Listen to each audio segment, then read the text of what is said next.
Hello बच्चों, welcome to अपनी पाठशाला मस्ती की पाठशाला, जहाँ पे होगी थोड़ी सी मस्ती और बहुत सारी पढ़ाई। मैं दीपक सर एज प्रॉमिस्ड आपके लिए लेके आया हूँ 69 आउट ऑफ 70 सीरीज, जिसमें हम लोग पढ़ रहे थे चैप्टर नंबर 10 वेव ऑप्टिक्स, और आज है उसका लेक्चर नंबर 2। तो लेक्चर नंबर 1 में हम लोग वेव्स के कुछ बेसिक्स के बारे में पढ़े थे, वेव्स क्या होता है पढ़े थे, और क्या पढ़े थे, वेव फ्रंट के बारे में पढ़े थे, वेव फ्रंट। और उसके बाद हम लोग हाइजीन्स प्रिंसिपल पढ़े थे, हाइजीन्स प्रिंसिपल, और हाइजीन्स प्रिंसिपल का एप्लीकेशन करके हम लोग law of reflection and law of refraction को प्रूव भी किए थे कि कैसे हाइजीन प्रिंसिपल से हम लोग law of reflection and law of refraction को प्रूव कर सकते हैं।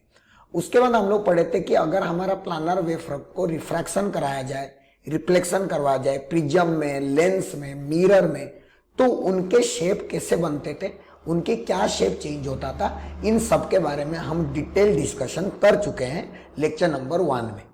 आज हम जो गोल है, आज हमारा आज का लेक्चर का सबसे पहला गोल है हमारा डॉपलर इफेक्ट। उसके बाद हम लोग पढ़ेंगे सुपरपोजिशन प्रिंसिपल, और उसके बाद पढ़ेंगे इंटरफेरेंस। और यही इंटरफेरेंस मेरा फेनोमेना है एक, like reflection and refraction, this is also a phenomena, right. तो हम लोग डिटेल में डिस्कशन करेंगे।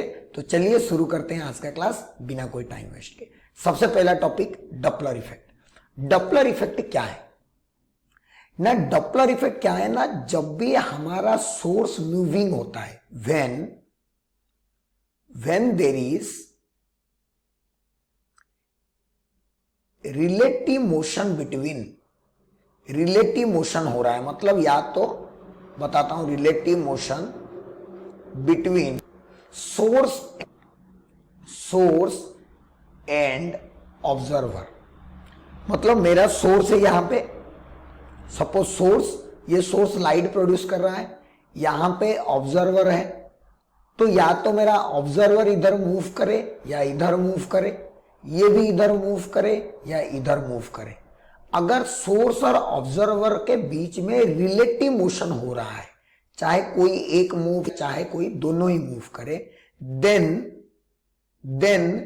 There is a change in frequency, then there is a change in frequency, frequency होता है, राइट। इस चेंज को बोला जाता है डॉपलर इफेक्ट। तो डॉपलर इफेक्ट का मतलब है कि जब भी कोई भी वेव प्रोड्यूस करने वाला सोर्स है और उसको वेव को फील करने वाला कोई ऑब्जर्वर है, सोर्स और ऑब्जर्व के बीच में अगर रिलेटिव मोशन होता है, तो हम जो फ्रीक्वेंसी देखेंगे वो फ्रीक्वेंसी चेंज हो जाएगा। तो हमारा मान लेते हैं कि ओरिजिनल फ्रीक्वेंसी होगा, ओरिजिनल फ्रीक्वेंसी अगर मान लेते हैं कुछ f0 हुआ, तो हमारा न्यू फ्रीक्वेंसी, जो न्यू फ्रीक्वेंसी लिखेंगे उसको लिखते हैं अपरेंट फ्रीक्वेंसी या F apparent. Original frequency f0, apparent frequency F apparent.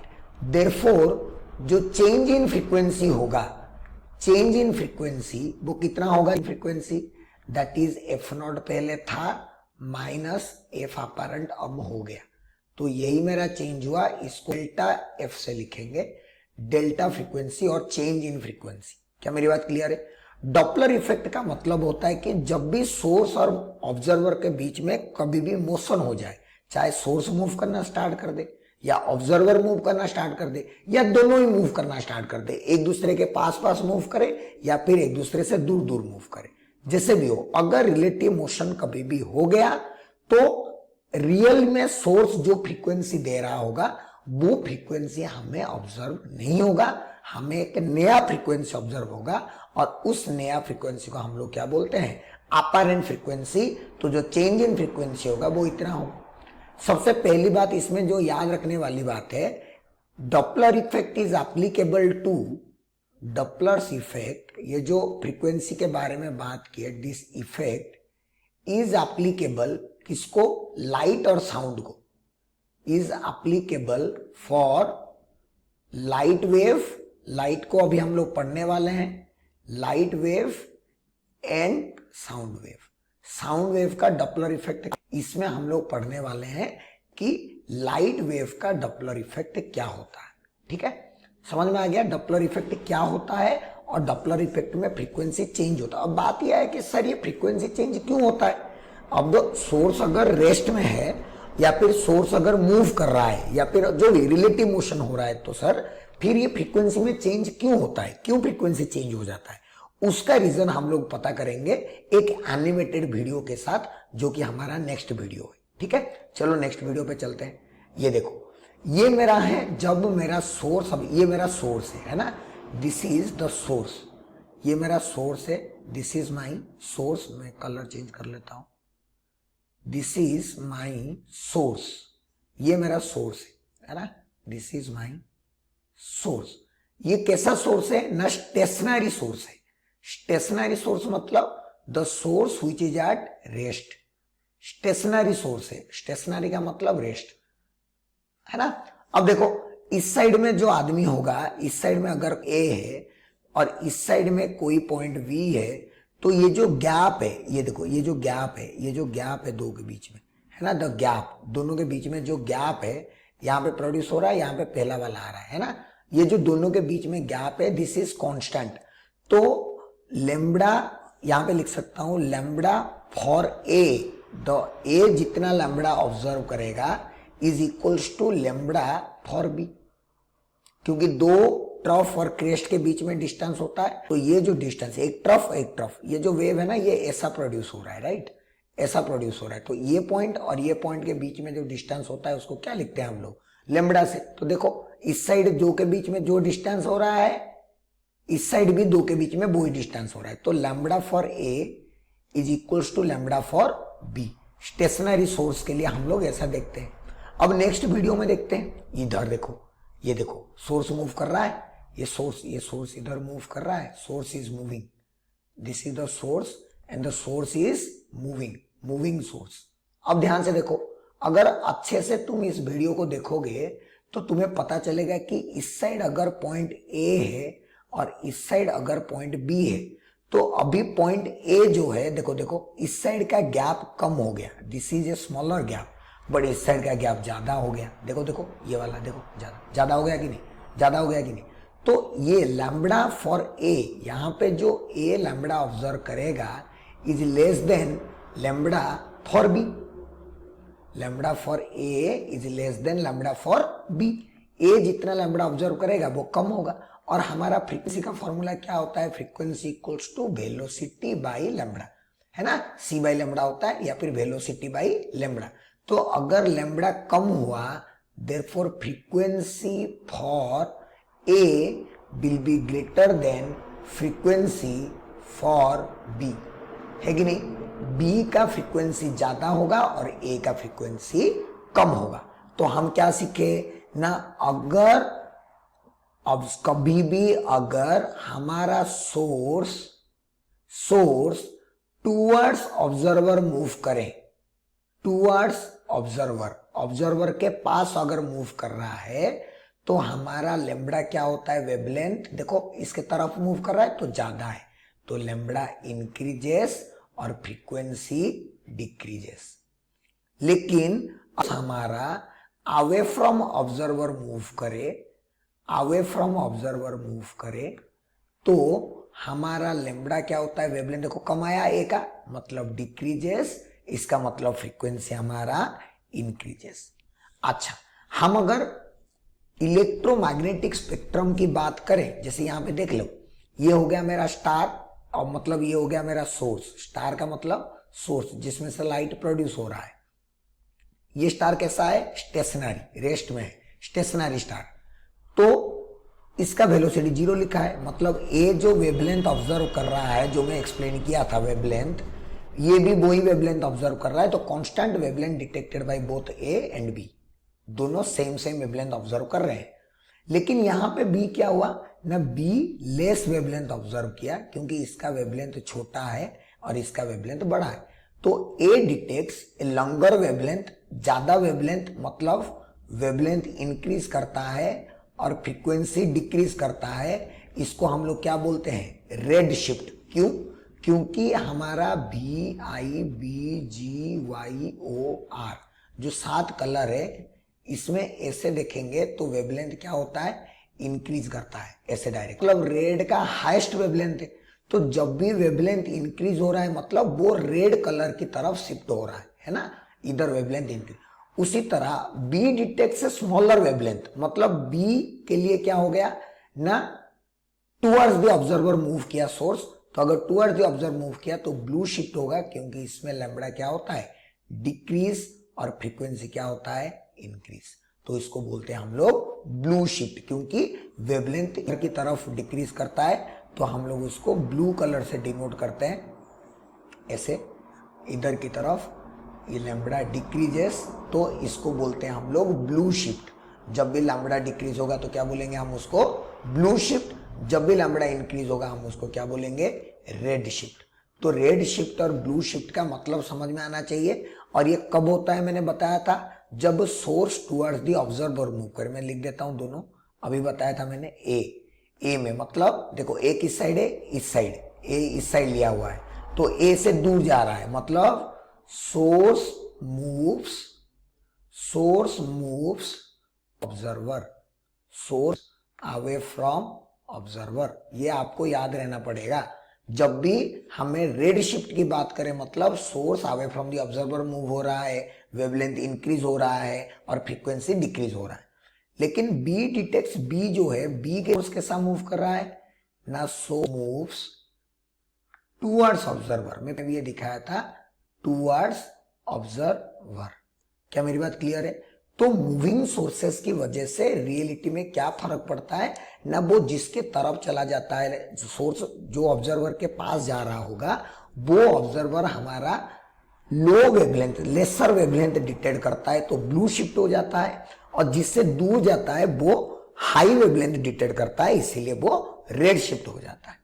अब ये जो पूरी डॉपलर इफेक्ट की कहानी हम लोग पढ़े कि डॉपलर इफेक्ट का मतलब होता है कि रिलेटिव मोशन होने से फ्रीक्वेंसी चेंज हो जाएगा, उस नया फ्रीक्वेंसी को हम लोग अपरेंट फ्रीक्वेंसी बताएंगे, चेंज इन फ्रीक्वेंसी हम लोग कैलकुलेट कर सकते हैं। उसके बाद पढ़े कि due to the motion of the source, source की मोशन की वजह से ऐसा क्यों होता है, व्हाई दिस हैपेंस, है ना। हम पढ़ रहे हैं कि सोर्स की मोशन की वजह से ऐसा चेंज इन फ्रीक्वेंसी क्यों होता है ना, वो हमें एनिमेशन से पता चला कि जैसे ही सोर्स मूव करता है तो वेवलेंथ डिटेक्टेड अलग अलग हो जाता है, जिसके कारण फ्रीक्वेंसी चेंज होता है, एक में इंक्रीज होता है एक में डिक्रीज होता है, तो एक को बोलते हैं रेड शिफ्ट और एक को बोलते हैं ब्लू शिफ्ट।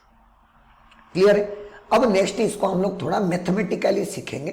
तो मैथमेटिकली क्या फॉर्मूला दिया गया, डॉपलर शिफ्ट। डॉपलर शिफ्ट का मतलब है चेंज इन फ्रीक्वेंसी, है ना, कितना शिफ्ट हुआ। डॉपलर शिफ्ट चेंज इन, ये जो है दिस इज फ्रीक्वेंसी, है ना, फ्रीक्वेंसी को न्यू से डिनोट किया जाता है, frequency is denoted by new, है ना, this is frequency, alright, this is frequency. इसको ऐसे लिख सकते हो डेल्टा एफ बाई एफ। ये डेल्टा एफ क्या है और ये भी रेडियल क्या है, सी क्या है, सब पता चल जाएगा, टेंशन मत लो। दो फॉर्मूले हैं, ये तब यूज करेंगे जब लग हमें कैलकुलेशन किस में करना हो, फ्रीक्वेंसी में। ये तब यूज करेंगे जब हमें कैलकुलेट किस में करना हो, वेवलेंथ में। मैं क्वेश्चन में दिखा के आपको बताऊंगा, टेंशन मत लो। क्या डेल्टा फ्रीक्वेंसी बाई फ्रीक्वेंसी, में फिर से लिख देता हूं, frequency by frequency equals to minus V radial by C. इधर बाद में आएंगे। ये डेल्टा एफ बाई एफ क्या है, डेल्टा एफ का मतलब फ्रीक्वेंसी न्यू वाला minus frequency by frequency, this is equals to minus V radial by C. ये तुम्हें याद रखना है जब भी यूज करोगे तो। Similarly delta lambda, delta lambda मतलब इसको क्या लिखेंगे, माइनस नहीं है ना, delta lambda by lambda equals to V radial by C. Delta lambda मतलब lambda new that is observed, minus lambda जो कि ओरिजिनल है by original equals to, sorry minus नहीं है, प्लस भी रेडियल बाई सी। ये दो चीजें आपको याद रखना है जो कि हम लोग न्यूमेरिकल में यूज करने वाले हैं। कैसे यूज करने वाले हैं मैं आपको बता दूंगा, कोई टेंशन लेने की जरूरत नहीं। क्लियर है बच्चों? तो ये रियलिटी में ऐसा होता है, लेकिन इसमें ये क्या है देखते हैं, भी रेडियल क्या है। भी radial is the component of source velocity, source का velocity along the line joining the observer to the relative to the observer, तो भी रेडियल क्या है इसमें? भी रेडियल मतलब होता है this is the velocity of source along line joining source, line joining source and observer, source and observer। जैसे कि मान लो ये सोर्स है और ये मान लो कि ऑब्जर्वर है। अगर सोर्स का वेलोसिटी इधर हुआ v1 तो इनको तो लाइन ये वाला ज्वाइन करता है, थीटा मान लेते हैं, तो इसका कंपोनेंट इधर कितना आएगा? v cos theta. तो यहाँ पे जो v रेडियल हम लोग लिखेंगे वो v रेडियल का वैल्यू कितना हो जाएगा? cos theta. तो ये v रेडियल का मतलब होता है कि भाई सोर्स का वेलोसिटी का कंपोनेंट लेना है। हम ऑब्जर्वर को रेस्ट में रखे हैं अभी, है ना। सोर्स का वेलोसिटी का कंपोनेंट लेना है जो कि उन दोनों लाइन को, सोर्स और ऑब्जर्वर को ज्वाइन करने वाला लाइन के अलोंग आएगा, उसके अलोंग लेना है। ये हो गया v रेडियल। अब बात है कि v रेडियल का साइन भी हमें पता होना चाहिए। v रेडियल कब पॉजिटिव लेंगे, कब नेगेटिव लिखे। देखो यहाँ पे लिखा हुआ है sign. v radial is considered positive when source moves away from the observer. मतलब हम लोग एक समरी बनाते हैं यहाँ पे, है ना। क्या बनाते हैं? देखो, अगर अवे फ्रॉम ऑब्जर्वर हुआ, सोर्स ही मूव कर रहा है, away from observer, away from observer, तो हमारा v रेडियल का वैल्यू क्या ले लेंगे? बोल रहा है पॉजिटिव ले लेंगे। क्या होता है? पिछले स्लाइड में क्या देखे थे ना, पिछले स्लाइड में ये देखे थे कि सोर्स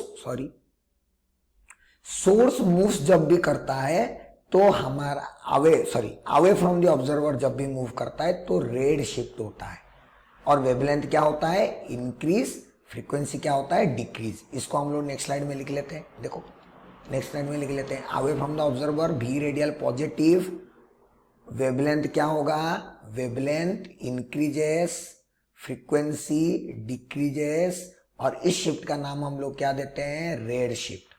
क्या देते हैं हम लोग इसका नाम? Red shift.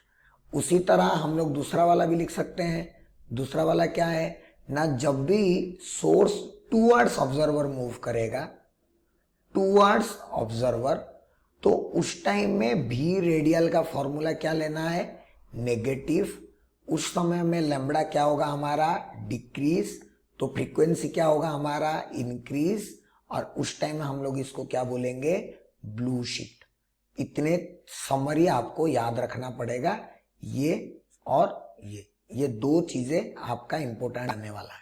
डॉपलर इफेक्ट क्या होता है, फॉर्मूला क्या होता है, ये दोनों फॉर्मूला, और इस फॉर्मूला में कब किसको पॉजिटिव लेना है, कब नेगेटिव लेना है, रेड शिफ्ट कब होता है, ब्लू शिफ्ट कब होता है, याद रखना।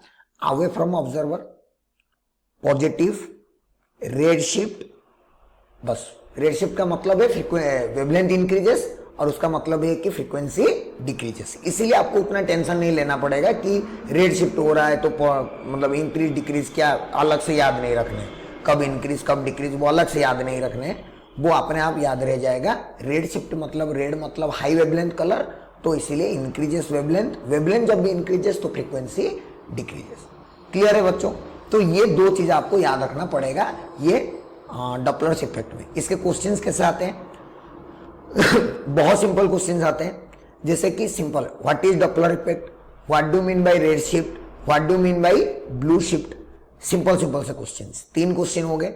और कुछ न्यूमेरिकल क्वेश्चंस आते हैं जो कि वैसे भी बहुत सिंपल होते हैं, देख लेते हैं। फॉर एग्जाम्पल आपके लिए सैंपल क्वेश्चन, ठीक है, सैंपल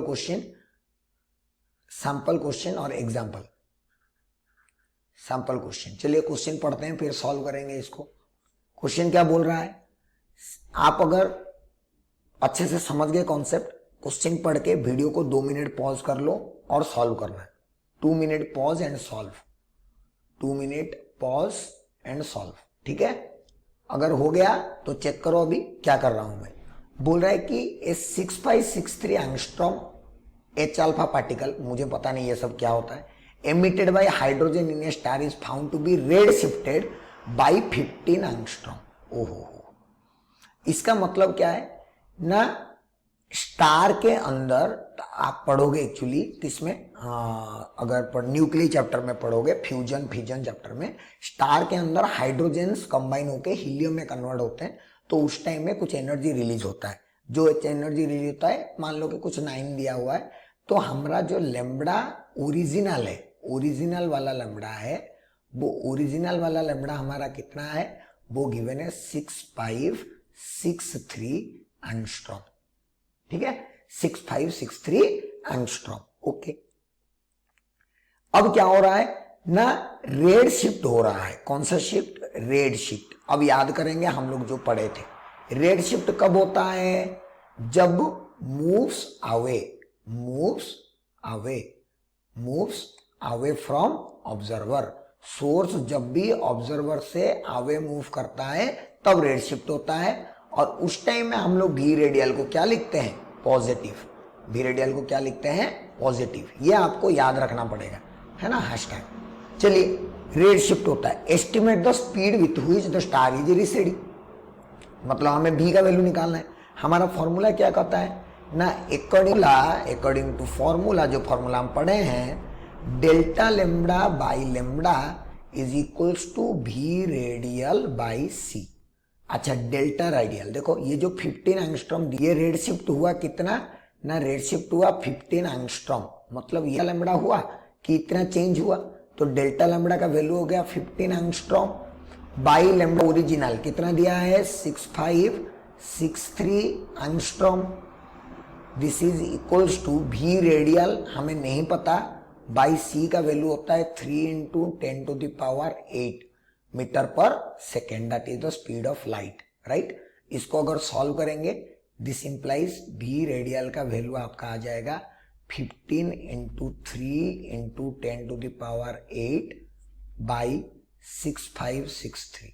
जो भी आप इसको सॉल्व कर देना, जितना आ जाएगा उतना मीटर पर सेकेंड, यही हमारा आंसर है। क्या मेरी बात क्लियर है बच्चों? Very very simple question. आपको इतना स्टार के अंदर वेवलेंथ रिलीज हो रहा है, जो कि रेड शिफ्ट हो रहा है, इतना रेड शिफ्ट मतलब आवे जा रहा होगा, भी रेडियल को पॉजिटिव लेना है, खत्म बात, आंसर आ गया हमारा। क्या मेरी बात है? So this is the speed with which, this is the speed with which, speed with which the star precedes from earth, precedes from, precedes मतलब दूर जा रहा है, अर्थ से दूर जा रहा होगा। कितना दूर जा रहा होगा मैं लिख देता हूं, प्रीसीड्स का मतलब होता है दूर जाना, है ना, दूर जाना, उसको प्रीसीड्स लिखते हैं, दूर जाना। क्लियर है बच्चों? तो ये हो गया हमारा सिंपल सा एक न्यूमेरिकल डॉपलर इफेक्ट के क्वेश्चंस के ऊपर। मैं आई होप कि ये क्वेश्चन आपको बहुत अच्छे से समझ में आ गया होगा। हम लोग और इस तरह का एक सैंपल क्वेश्चन करते हैं, जैसे कि ये, this is another sample question for you. Board exam के लिए बहुत ज्यादा इंपॉर्टेंट सैंपल क्वेश्चन, और ये सारे 2 to 3 मार्क्स का क्वेश्चन आते हैं, ये सारे, और आते हैं, ऐसा नहीं आता है। ये एनसीईआरटी का एग्जाम्पल भी ऐसे होता है। देखते हैं, a rocket is moving away from earth at a speed of 6 into 10, ऐसा तो नहीं होना चाहिए, 6 into 10 metre per second, okay, doesn't matter, 60 metre per second, that means actually ये 10⁻⁴ नहीं होना चाहिए कभी भी, मान लेते हैं कि 10⁻⁴ लिख देते हैं, ठीक है।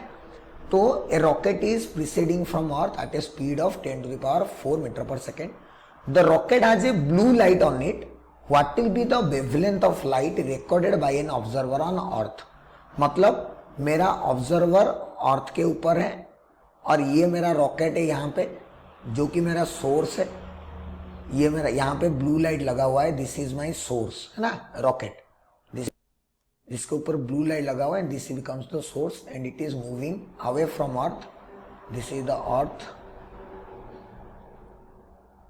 moves away from earth with a speed of how much? V equals to 6 into 10⁻⁴ metre. and lambda original, जो ओरिजिनल वेवलेंथ है lambda original, that is given which is equals to 4600 angstrom, right? So this is the velocity with which the source is moving and he is moving away। देख लेते हैं, यहाँ पे हमें पता है जब भी अवे फ्रॉम ऑब्जर्वर मूव होगा, अवे फ्रॉम ऑब्जर्वर, तो भी रेडियल को क्या लिखेंगे हम लोग? पॉजिटिव। भी रेडियल को क्या लिखेंगे? पॉजिटिव। देयरफॉर भी रेडियल का वेलोसिटी जो होगा plus 6 into 10⁻⁴ metre per second. और लेम्बडा ओरिजिनल हमें पता है ऑलरेडी, लेम्बडा ओरिजिनल पता है, और ये कौन सा शिफ्ट होना चाहिए, रेड शिफ्ट, रेड शिफ्ट है ना, रेड शिफ्ट का मतलब लेम्बडा क्या होगा, इंक्रीज। तो therefore lambda delta lambda by lambda equals to how much, v by C, plus तो प्लस ही रहता है। अब इसको कैलकुलेट कर लेते हैं हम लोग, कितना आएगा, देयरफॉर कैलकुलेट करते हैं, डेल्टा लेम्बडा, लेम्बडा न्यू हमें नहीं पता, minus lambda, lambda is given 4600 angstrom by lambda is 4600 equals to v radial is 6 into 10 to the power 4 by c is 3 into 10 to the power 8. So it cancels out and comes out to be 2. It cancels out and it will come out to be 2 10 to the power minus 4, that is equals to lambda nu by 4600 minus 1. This is going to be the final thing जिसको आपको solve करना पड़ेगा. So you will get therefore lambda nu equals to इसको plus 1 कर देंगे तो ये हो जाएगा 1.0002, 2 into माइनस 4 है, प्लस 1 कर देंगे इंटू 4600 एंगस्ट्रॉम. ये जो भी आंसर आएगा this is going to be my final answer for this question. क्या मेरी बात क्लियर है बच्चों? तो ये मेरा कहने का मतलब है कि ये जो टॉपिक है ना डॉपलर इफेक्ट लाइट का, रियलिटी में Doppler effect is quite difficult और उसको बहुत अच्छे से साउंड का पढ़ना पड़ता है हम लोगों को. लेकिन यहाँ पे लाइट का डॉपलर इफेक्ट इतना कुछ टेंशन की बात है नहीं. लाइट का डॉपलर इफेक्ट है सिंपली बोर्ड एग्जाम के लिए 3 थिंग्स. डॉपलर इफेक्ट क्या होता है, रेड शिफ्ट क्या होता है, फॉर्मूला, उस फॉर्मूला में भी रेडियल क्या है और भी रेडियल कब पॉजिटिव कब नेगेटिव, उसके बाद simple formula using simple numericals using the formula delta lambda by lambda equals to V radial by C. Clear है बच्चों? तो आई होप कि डॉपलर इफेक्ट के सारे कॉन्सेप्ट आपको समझ में आ गए होंगे. एनसीईआरटी में सिंपल सा एक एग्जांपल दिया है, बुक में यहाँ पे इंक्लूड कर चुका हूँ. ठीक है, तो आपको और ज्यादा एग्जांपल करने की जरूरत नहीं है. अगर ये 2 एग्जांपल आप अच्छे से समझ गए, भी रेडियल लिखना आपको आता है, तो आपको ज्यादा दिमाग खराब करने की इसमें जरूरत नहीं है, टाइम वेस्ट भी जरूरत करने की जरूरत नहीं. ठीक है, तो चलते हैं हम लोग नेक्स्ट टॉपिक में. नेक्स्ट टॉपिक हमारा होगा superposition of waves. Superposition principle क्या है, सुपरपोजिशन ऑफ वेव्स क्या है, उसमें एक्सप्रेशंस कैसे आते हैं, वो सब पढ़ेंगे हम लोग नेक्स्ट स्लाइड में. तो चलिए शुरू करते हैं नया टॉपिक, सुपरपोजिशन ऑफ वेव्स, है ना. सबसे पहला सुपरपोजिशन प्रिंसिपल. ये सुपरपोजिशन प्रिंसिपल एक्चुअली में क्लास 11 में हम लोग पढ़ चुके हैं चैप्टर सिंपल हार्मोनिक मोशन में. अगर कोई भी जगह में 2 डिस्टरबेंस प्रोड्यूस हो रहे हैं, 2 डिस्टरबेंस प्रोड्यूस हो रहे हैं मतलब 2 वेव की वजह से डिस्प्लेसमेंट प्रोड्यूस हो रहे हैं. जैसे कि ये मान लो कि एक सोर्स है यहाँ पे S1 और यहाँ पे एक सोर्स है suppose S2.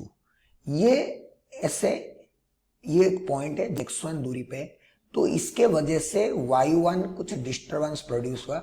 This is the displacement due to S1.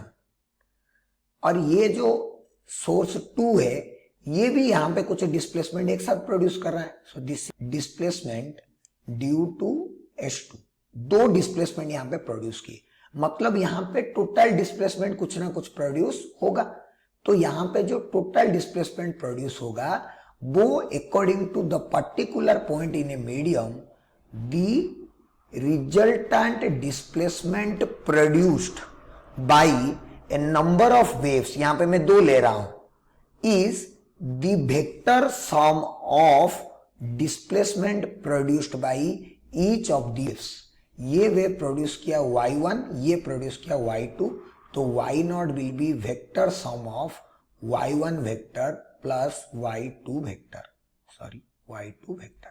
This is what superposition principle is. Simply superposition principle says अगर एक जगह पे मोर देन 1 डिस्प्लेसमेंट प्रोड्यूस हो रहे हैं, जैसे कि यहाँ पे y1 और y2 due to a number of waves, then the total displacement produced at that point is the vector sum of displacement produced by individual waves.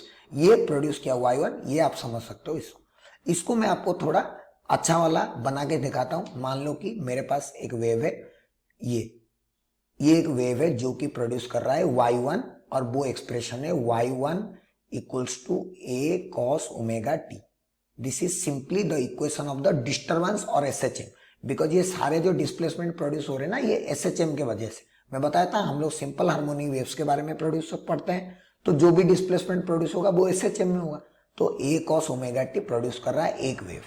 एक दूसरा वेव है, इसका ये पार्टिकल है मान लो, जिसका वेव डिस्प्लेसमेंट हमारा y1 है। उसी तरह और एक वेव है y2, जिसका हम लोग इक्वेशन लिखे हैं y2 equals to a cos omega t plus phi. आप देख सकते हो इसमें सिर्फ ओमेगा t था, लेकिन इसमें क्या है ओमेगा t प्लस फाई, मतलब इन दोनों के बीच में फेज डिफरेंस है। इन दोनों के बीच में फेज डिफरेंस है, फेज का डिफरेंस है ना। इसका है omega t plus phi minus इसका है ओमेगा t, तो ओमेगा टी कैंसिल हो गया, फेज डिफरेंस कितना आया फाई। तो फेज डिफरेंस अलग होने के कारण ये जहां से स्टार्ट हुआ है देख सकते हो आप, ये वहां से स्टार्ट नहीं हुआ है, लेकिन इस टाइम में इन दोनों का जो डिस्प्लेसमेंट है y1, इसका डिस्प्लेसमेंट है y1, इसका डिस्प्लेसमेंट है y2, जो कि फिगर में आपको दिख रहा है एक ही टाइम पे। ठीक है, अब ये जो दो डिस्प्लेसमेंट इसका और इसका प्रोड्यूस हो रहा है, they are adding up together to give the resultant displacement. This is the result, right? इतना resultant displacement प्रोड्यूस हुआ जिसमें हमारा y होगा y1 plus y2 at the same time. क्या मेरी बात क्लियर है? सो ये वही टाइम t1 में ये टोटल डिस्प्लेसमेंट जो प्रोड्यूस होगा y net, that y net is going to be vector sum of y1 plus y2। क्या मेरी बात क्लियर है बच्चों? तो superposition principle is a very simple thing. दो वेव्स हैं, दो सोर्सेस हैं, इस सोर्सेस की वजह से कुछ डिस्टर्बेंस क्रिएट हो रहा है, इस सोर्सेस की वजह से कुछ डिस्टर्बेंस, ऐसे है ना, ये लाइट यहां से डिस्टर्बेंस ऐसे गया और एक से डिस्टर्बेंस ऐसे आया, तो यहां पे इसका डिस्टर्बेंस और इसका डिस्टर्बेंस कंबाइन होके टोटल डिस्टर्बेंस टोटल जो डिस्प्लेसमेंट दिखाई देगा, that is simply the vector sum of the displacement produced by each wave. Clear है मेरी बात? चलिए हम इसको थोड़ा मैथमेटिकली समझते हैं, है ना। दो वेव दिया हुआ है, एक है y1 equals to a cos omega t और एक दिया हुआ है y2 equals to a sin omega t। अगर हम मुझे अप्लाइंग सुपरपोजिशन प्रिंसिपल, जो दो टोटल रिजल्टेंट डिस्प्लेसमेंट मतलब नेट y नेट आएगा वो कितना आएगा y1 प्लस y2, है ना। This is my y net, net displacement equals to y1 plus y2। Add करते हैं दोनों को, y1 का वैल्यू दिया है a cos ओमेगा t, ये दिया है a cos omega t plus phi. Okay, ये दो वेव अलग अलग है ना, दो अलग अलग डिस्प्लेसमेंट। अगर हम इन दोनों को फॉर्मूला यूज करेंगे ट्रिगोनोमेट्री का, ये वाला फॉर्मूला, ये ट्रिगोनोमेट्री का ये वाला फॉर्मूला अगर हम यूज करेंगे तो आप देख सकते हो यहां पे cos c है और यहां पे cos d है ना। तो c का वैल्यू क्या हो गया, c का वैल्यू हो गया ओमेगा t और d का वैल्यू क्या हो गया ओमेगा t प्लस फाई। तो therefore c minus D by two का वैल्यू क्या होगा ओमेगा टी माइनस फाई। तो ओमेगा टी कैंसल हो जाएगा minus phi by two. So this implies cos of c minus D by two का value होगा cos phi by two, because cos of minus theta equals to cos theta, ये तो आपको पता ही होगा। इसीलिए cos c minus D by two का value मैंने यहाँ पे अलग से कैलकुलेट। नेक्स्ट में हम लोग क्या करेंगे ना, c plus D by two का वैल्यू लिखते हैं। c plus D by two मतलब omega T plus phi by two, that is equals to 2 omega T plus phi by two which is omega T plus two. तो वही लिख दिया मैं, c minus D by two के बदले phi by two लिख दिया और omega T plus phi by two लिख दिया c plus D by two के बदले। तो y का वैल्यू अल्टीमेटली इतना आया। इसमें आप देख सकते हो कि cos वाला ये जो टर्म है, ये टर्म तो ठीक है, बाकी जो ये वाला टर्म है ना, this is the amplitude term, this is the amplitude term, देख रहे हो। तो अगर मैं y नेट इक्वल्स टू लिखूं a नेट, तो क्या बन जाएगा a net y net equals to a net cos omega T plus phi. तो देयरफॉर a नेट जो है वो है रिजल्टेंट एम्पलीट्यूड और a नेट का वैल्यू कितना है 2a cos phi by two, that is the resultant amplitude produced when there are two waves जो कि सुपरपोजिशन कर रहे हैं और उनके बीच में फाई क्या है, फेज डिफरेंस। फाई जो क्या है यहाँ पे, फाई जो है हमारा, फाई है हमारा फेज डिफरेंस। तो जब भी दो वेव इंटरेक्ट कर रहे हैं और उन दो वेव के इंटरेक्शन में जो टोटल एम्पलीट्यूड प्रोड्यूस होगा that is 2a cos phi by 2 where phi by 2 is the what, phi by 2 is the phase, phi is the phase difference दोनों वेव के बीच में। समझ में आया? चलिए अब एम्पलीट्यूड अगर समझ में आ गया तो उसका इंटेंसिटी वाला पार्ट देखते हैं। ठीक है, इंटेंसिटी। चलिए इंटेंसिटी यहाँ पे वैसे आ जाएगा बट उसके लिए मुझे मिटाना पड़ेगा, कोई बात नहीं। अगर इंटेंसिटी की बात किया जाए, मैं काम करता हूँ, मैं इसको मिटा देता हूँ ताकि आपको प्रॉब्लम ना हो, है ना। मैं इसको मिटा देता हूँ, इसको मैं मिटा देता हूँ, है ना, क्योंकि ये तो आप समझ में आ गया होगा, आप लोग बहुत ज़्यादा चालाक हो, है ना। तो अब हो गया एम्पलीट्यूड, मतलब हमें क्या मिल गया ना, अगर दो वेव का हमें एम्पलीट्यूड ए लेते हैं और दोनों के बीच में फेज डिफरेंस फाई है, तो मैं उन दो एम्पलीट्यूड निकालूंगा। वो एम्पलीट्यूड निकालने का फॉर्मूला हमें मिल गया, the formula is 2a cos phi by 2। अच्छा, हमें पता है कि इंटेंसिटी प्रोपोर्शनल टू एम्पलीट्यूड, क्योंकि क्लास 11 में हम पढ़ते हैं intensity equal to 2 pi square f square a square rho, sorry क्या गलत लिख रहा हूं, एक मिनट अच्छे से लिख लेता हूं, 2 पाई स्क्वायर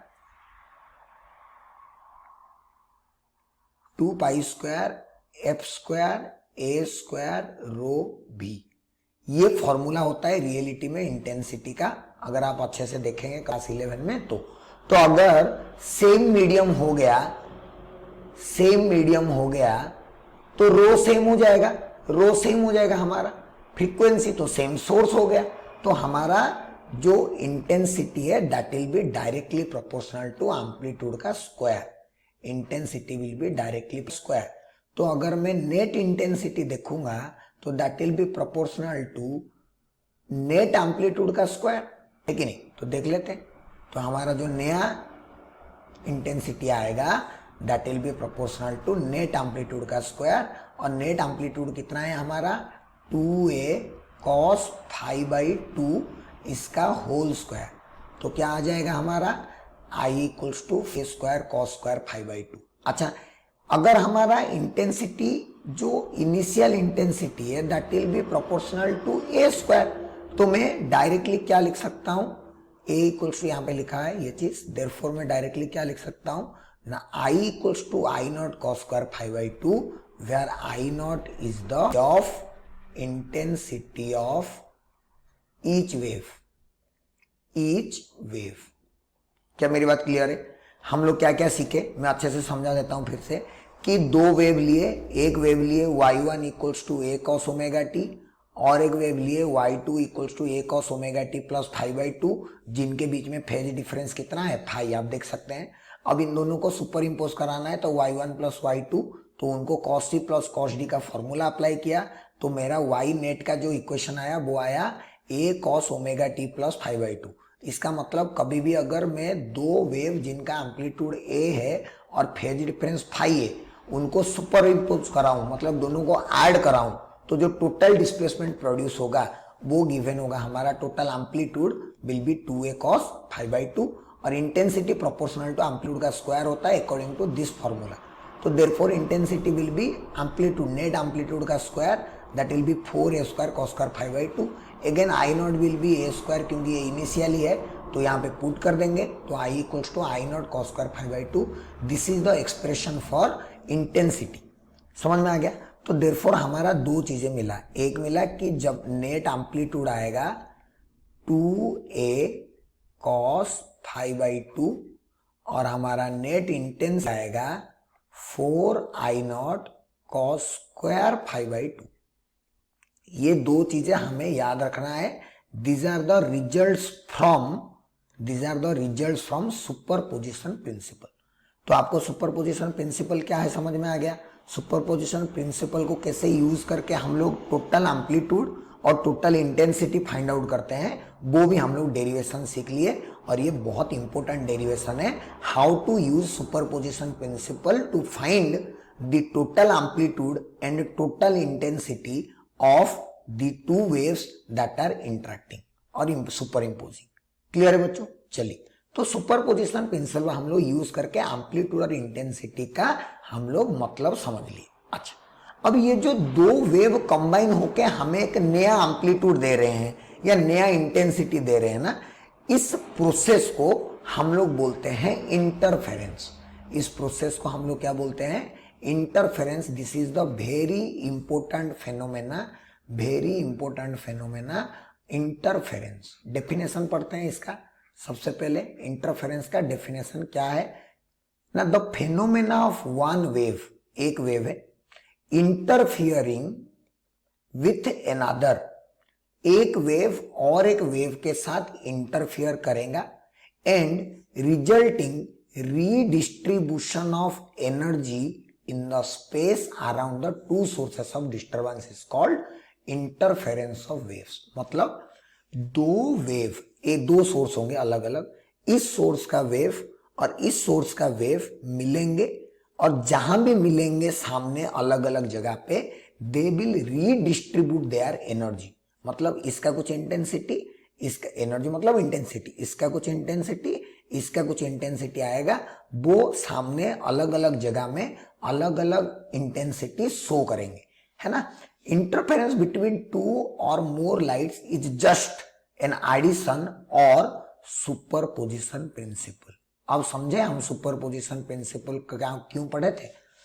क्योंकि दो वेव जब ऐड होते हैं ना, इंटरफेरेंस का मतलब होता है एडिशन ऑफ टू वेव्स, और दो वेव को ऐड करने के लिए हम कौन सा प्रिंसिपल यूज करेंगे? सुपरपोजिशन प्रिंसिपल, जो कि बोलता है वेक्टर सम में ऐड करो, और हम जो कि कर चुके हैं. तो हम लोग सिंपली क्या करें ना, हम लोग पढ़ेंगे कि जब भी इंटरफेरेंस करना है, इसका मतलब सिंपली क्या करा दो? सुपरपोजिशन करवा दो. तो जो सुपरपोजिशन के रिजल्ट आए हैं, वो सुपरपोजिशन के रिजल्ट को हम डायरेक्टली यूज करेंगे. ओके, चलो अब बात है कि इंटरफेरेंस, हम इंटरफेरेंस अगर कभी भी कराना चाहते हैं, इंटरफेरेंस को स्टडी करना चाहते हैं, तो हमारे लिए दो कंडीशन सेटिस्फाई होना पड़ेगा. That is to set up a stable and clear interference. अगर हमें इंटरफेरेंस पैटर्न को देखना है, स्टेबल बन के रहेगा, और हम उस इंटरफेरेंस पैटर्न को ऑब्जर्व करना चाहते हैं, तो हमेशा दो कंडीशन सेटिस्फाई होने पड़ेंगे. कौन से दो कंडीशन? पहला कंडीशन है the wave should be monochromatic. याद रखें, मोनोक्रोमेटिक का मतलब होता है सिंगल वेवलेंथ या फिर सिंगल कलर.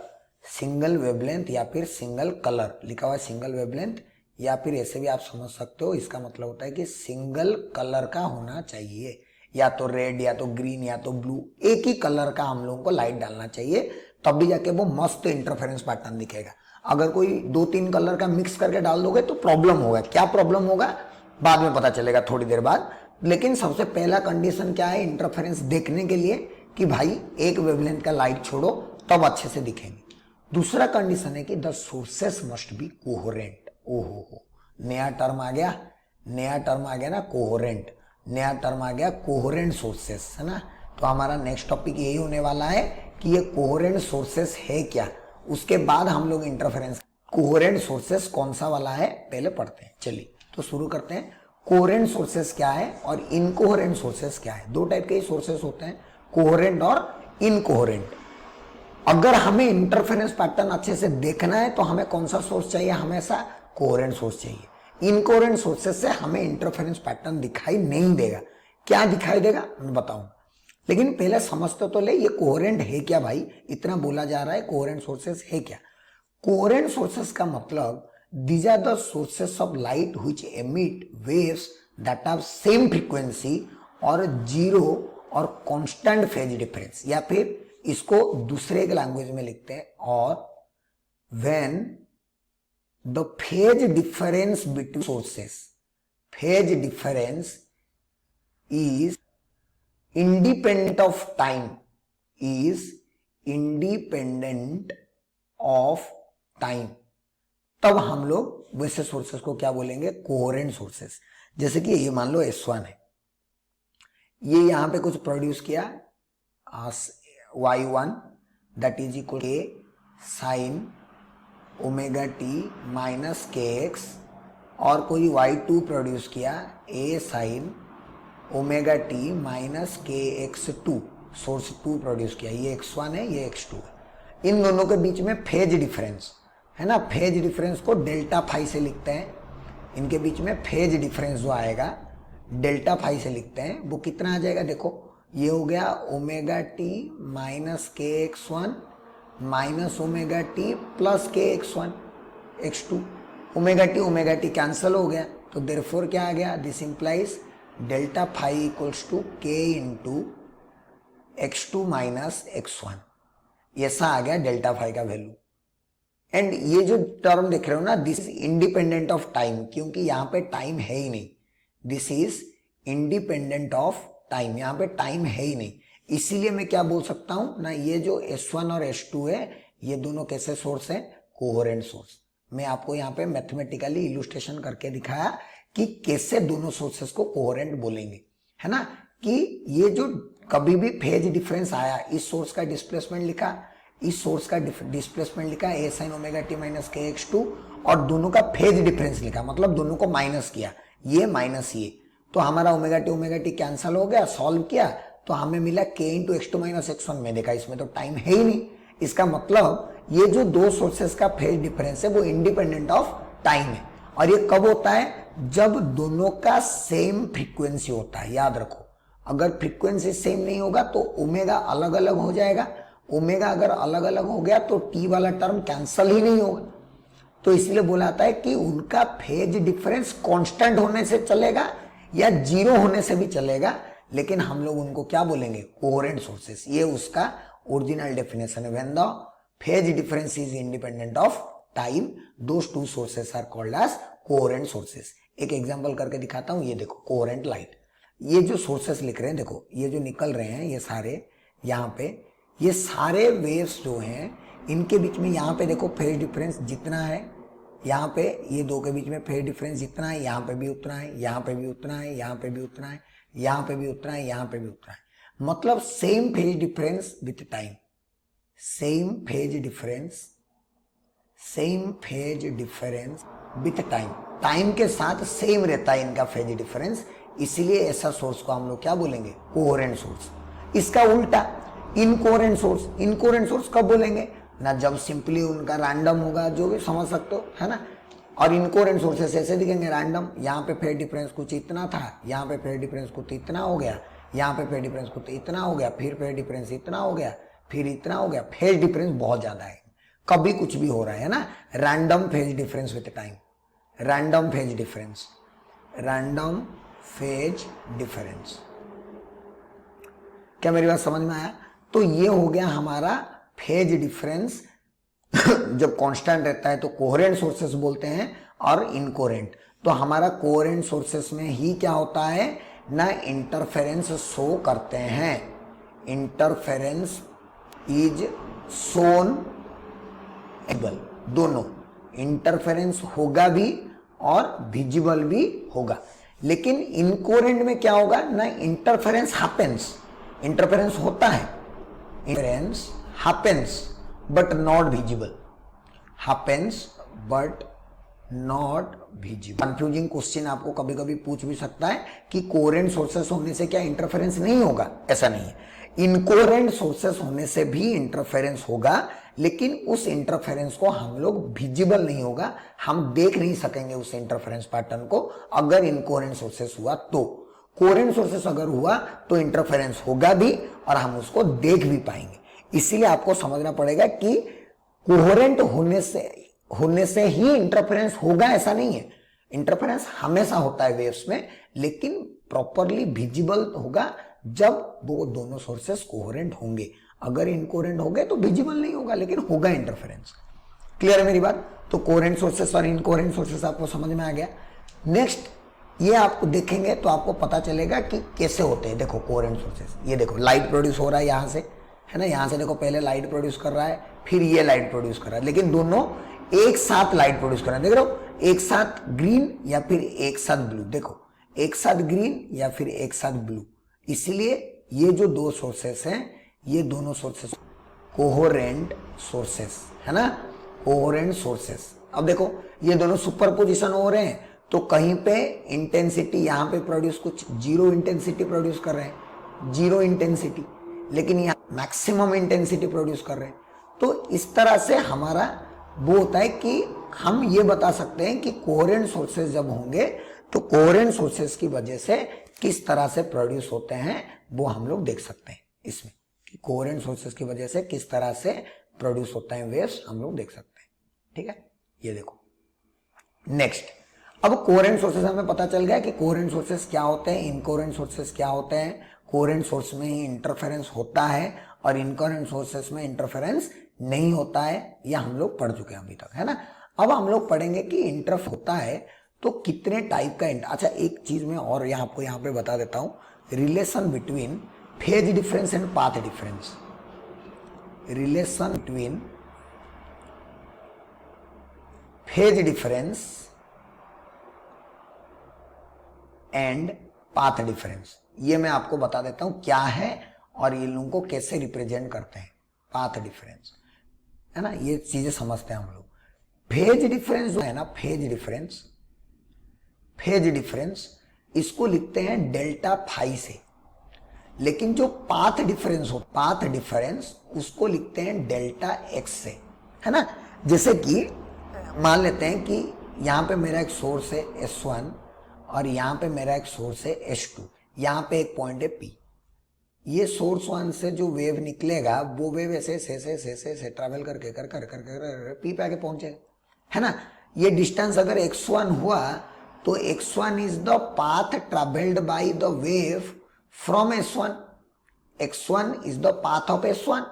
उसी तरह अगर S2 को ज्वाइन करूंगा, इससे जो वेव निकलेगा ऐसे ये डिस्टेंस x2 है, तो this is the path of x2, this is the path of x2, ये x2 का पाथ है, ठीक है। अच्छा, तो देयरफॉर जो पाथ का डिफरेंस आया, पाथ का डिफरेंस वो कितना आ गया, पाथ डिफरेंस डेल्टा x से लिखते हैं, that is simply x2 minus x1। तो पाथ डिफरेंस का मतलब कि कौन सा वेव कितना डिस्टेंस ट्रैवल किया, उस हिसाब से उन दोनों का डिस्टेंस ट्रैवल करने का डिफरेंस को हम लोग पाथ डिफरेंस लिखते हैं, जो कि डेल्टा एक्स से लिखते हैं, ठीक है। अब मान लो कि जैसे यहाँ पे जो सोर्स है S1 और यहाँ पे एक सोर्स है S2, इसके वजह से ऐसे ये x1 है, ये x2 है, यहाँ पे प्रोड्यूस कर रहा है y1 equals to a sine kx, कुछ भी लिख सकते हो, ओमेगा टी माइनस kx और kx माइनस ओमेगा टी एक ही बात है, ओमेगा टी लिख देता हूं,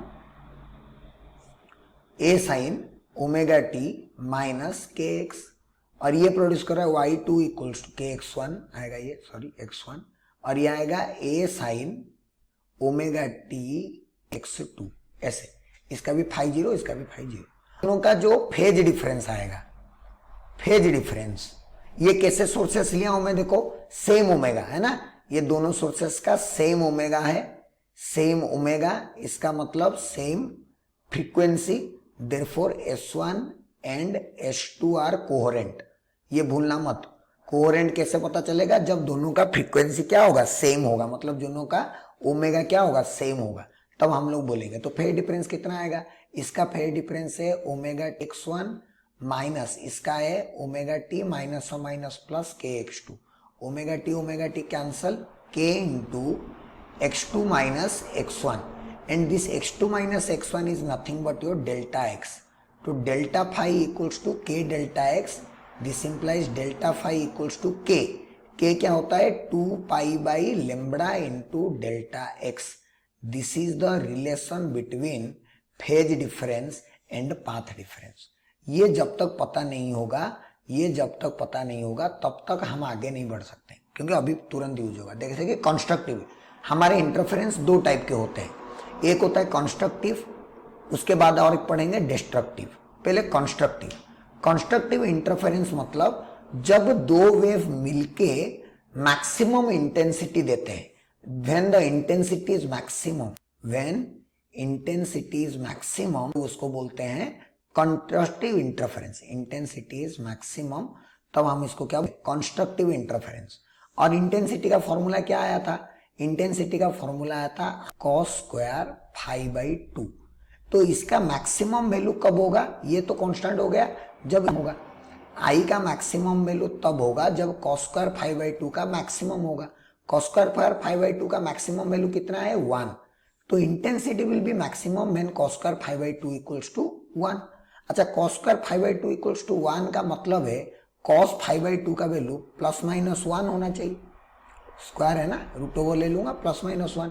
प्लस माइनस 1 का मतलब 0 पाई एन पाई ऐसे आया 5 बाई 2 का। This implies phase difference constructive interference के लिए कंडीशन क्या आ गया, phase difference constructive interference should be equals to, और delta phi should be equals to 0 2 pi dot dot dot dot plus 2n pi. ये आ गया हमारा कंडीशन, फेज डिफरेंस का कंडीशन फॉर इंटरफेरेंस।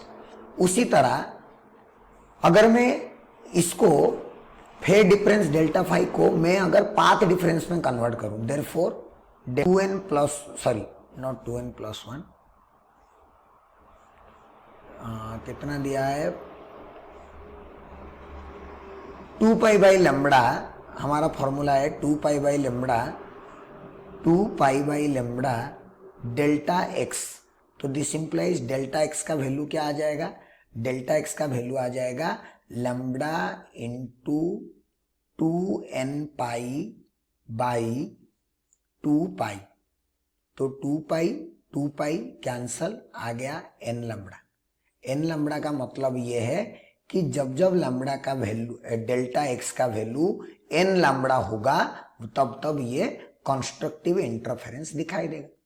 तो देयरफॉर कंस्ट्रक्टिव इंटरफेरेंस का मैं एक एग्जांपल, इसको मैं मिटा देता हूं एक्चुअली में, क्योंकि यहाँ पे तो सब लिखा ही हुआ है ना।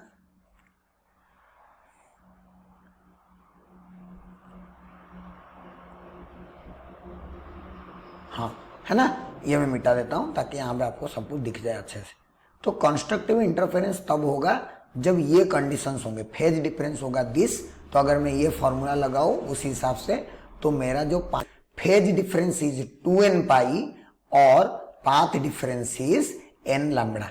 n लैम्बडा का मतलब है 0 लैम्बडा 2 लैम्बडा 3 लैम्बडा, तरह से कोई भी इतना अगर फेज डिफरेंस या पाथ डिफरेंस हुआ तो हमारा कंस्ट्रक्टिव शो करेगा। जैसे कि एग्जांपल, दो वेव दिया हुआ है, देखो ये दो वेव है, इसका अभी जो एम्पलीट्यूड है ये एम्पलीट्यूड, इसका भी वही, ये 0 में तो ये भी 0 में, ये मैक्सिमम में तो ये भी मैक्सिमम में, ये 0 में तो ये भी 0 में।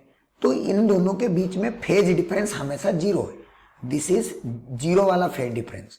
अब अगर इन दोनों को मैं कंबाइन करता हूं तो कंस्ट्रक्टिव होगा। तो सोचो A और A मिलके क्या हो जाएगा 2A, मैक्सिमम 2A। तो ये दो वेव कंबाइन होके मेरा एक मैक्सिमम वेव प्रोड्यूस किया जिसका एम्पलीट्यूड कितना आ गया 2A। ये फाई इक्वल्स टू 0 का कंडीशन है।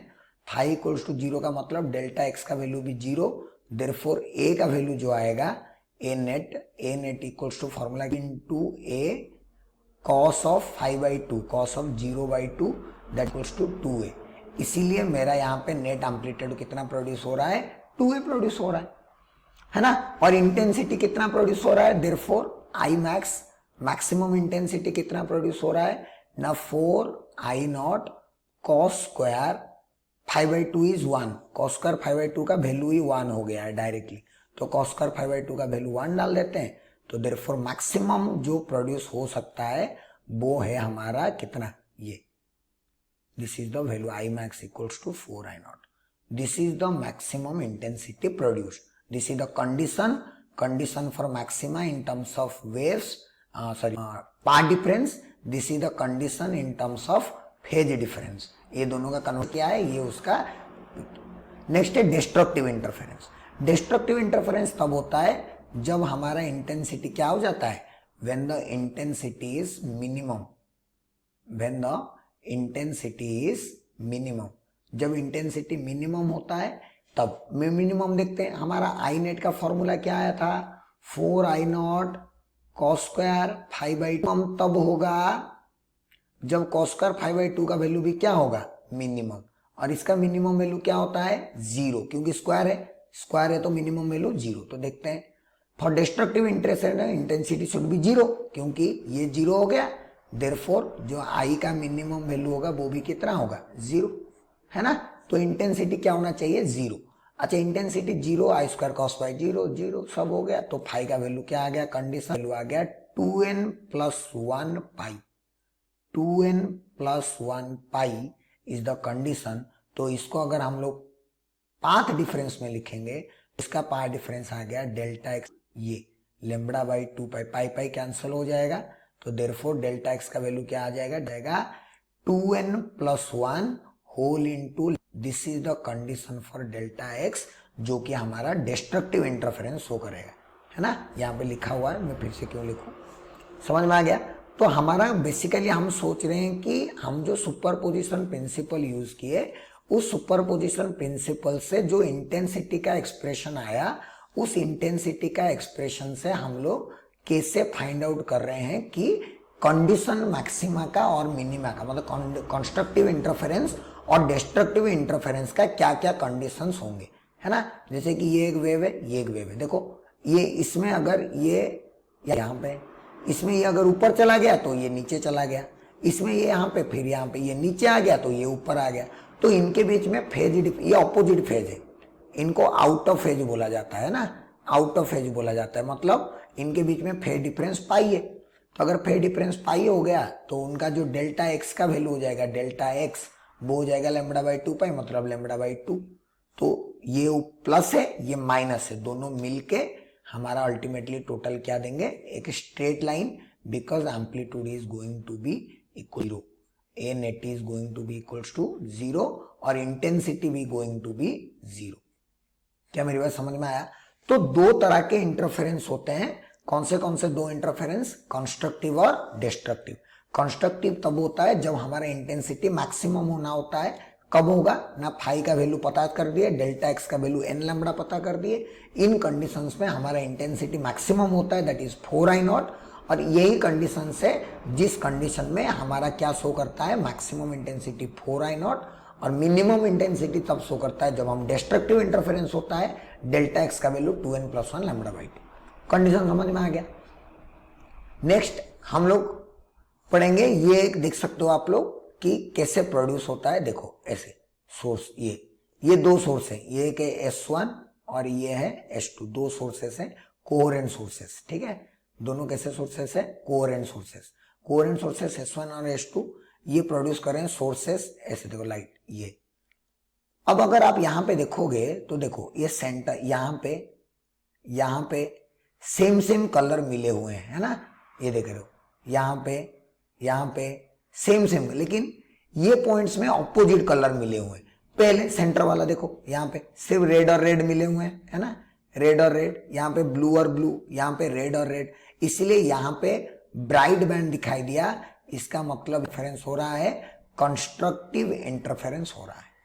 लेकिन यहाँ पे एक ग्रीन और एक रेड, यहाँ पे एक ग्रीन और एक रेड, यहाँ पे एक ग्रीन और एक रेड, इसका मतलब इधर से जो लाइट निकलेगा वो डार्क फ्रिंज होगा, क्योंकि यहाँ पे भी ऐसे, यहाँ पे भी ऐसे, यहाँ पे भी, क्योंकि ये कैसा शो करेंगे, डार्क बैंड, क्योंकि यहाँ पे क्या हो रहा है हमारा, डिस्ट्रक्टिव इंटरफेरेंस, यहाँ पे भी क्या हो रहा है, डिस्ट्रक्टिव इंटरफेरेंस।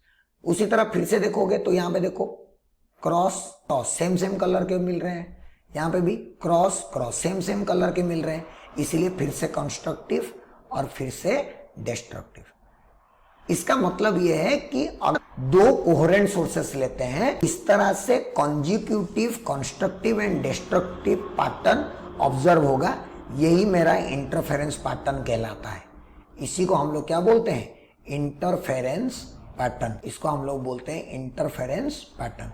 इंटरफेरेंस पैटर्न का मतलब जब हम दो कोहेरेंट सोर्सेस लेते हैं तो उनमें से निकलने वाले लाइट कॉन्जिक्यूटिव कंस्ट्रक्टिव और डिस्ट्रक्टिव इंटरफेरेंस करके एक स्टेबल पैटर्न देते हैं, उस स्टेबल पैटर्न को हम लोग क्या बोलते हैं, इंटरफेरेंस पैटर्न। और एक बार दिखाता हूं आपको, मान लो कि दो सोर्स प्रोड्यूस किए ऐसे, है ना, ब्लू वाले एक फेज वाले हैं और रेड वाले दूसरे फेज वाले हैं, तो जो जहां पे ब्लू मिल रहे हैं वो लोग सेम फेज में हैं, तो वो लोग क्या प्रोड्यूस कर रहे हैं, कंस्ट्रक्टिव।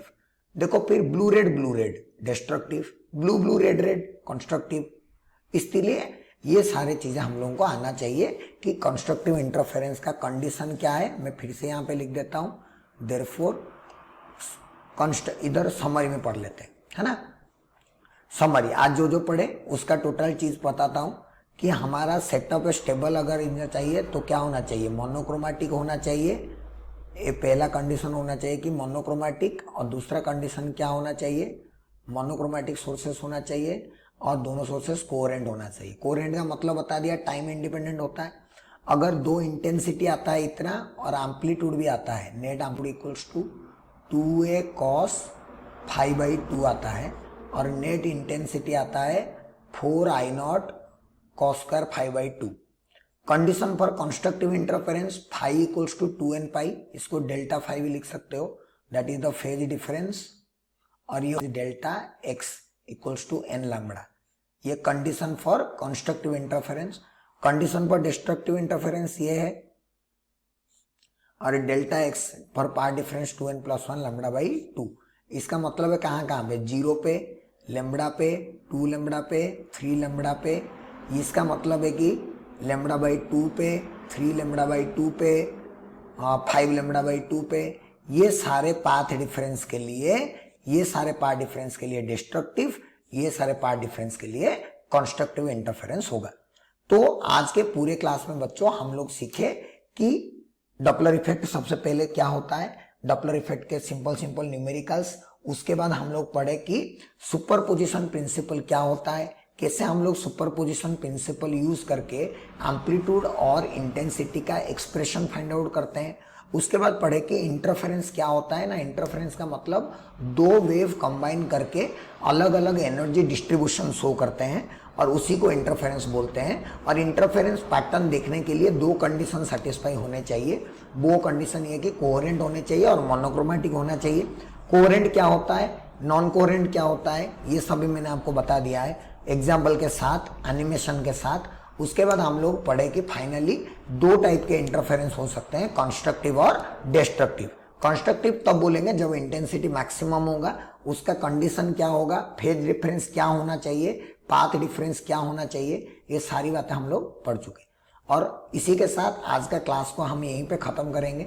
नेक्स्ट जो क्लास है वो है वुयांग्स डबल स्लिट एक्सपेरिमेंट, क्योंकि वो सबसे पहले स्टडी किए थे। ठीक है, तो तब तक के लिए थैंक यू सो मच। बाकी हमारे चैनल को लाइक, शेयर और सब्सक्राइब करना मत भूलिएगा। मैं आगे से ही सारे लेक्चर्स आपको कंटिन्यूसली पढ़ाता रहूँगा। तो तब तक आप घर पे रहिए, पढ़ाई करते रहिए, सेफ रहिए। Thank you so much.